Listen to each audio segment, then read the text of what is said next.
بسم الله الرحمن الرحیم حامد و مصلی. محترمینو یو محترم رو دا پوښتنه کړې ده چې دلته دا خلک د سنتو ډیر خیال نه ساتي چې ورته دا سنت ولې نه کوي. وایي دا خو نو سنت یې داسې پر پسخانې راواړئ لکه سنت یو شی نه.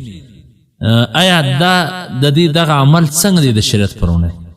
المسائل المهمه جل نمبر 6 فصل فی السنن والنوافل صفحه نمبر 6 هغه لیکلي دي چې دا کم خلک چې دا خبره کوي چې دا خو نو سنت دی، سنت خو نو سنت دی، دا دونې فرض خو نه دی، سنت نه کوي، پر دې باندې به ودې ته ګناه ملاوي شي.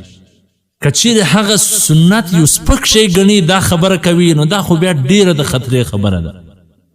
دا سړي ته د دې خبرې کولو څخه ویرېدل پکار دي او ځان ساتل پکار دي.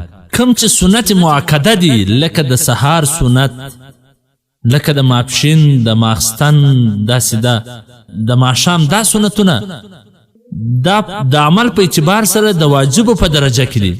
بلا عذر پرېښول ګناه ده او د دې په پرېښولو باندې اصرار کول نور هم دغه ګناه خطرناکه جوړوي او د سنتو پرېښولو والا دا د عذاب مستحقه بلل سوی دی.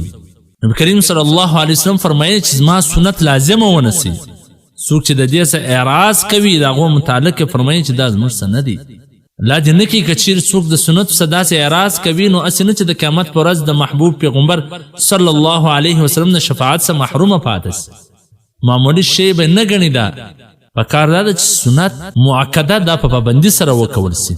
په حواله سره د مجمع الانهور جلد نمبر 2 صفحه نمبر 506، البحر رایق جلد نمبر 5 صفحه نمبر 204، الموسوعه جلد نمبر 25 صفحه نمبر 265. والسلام.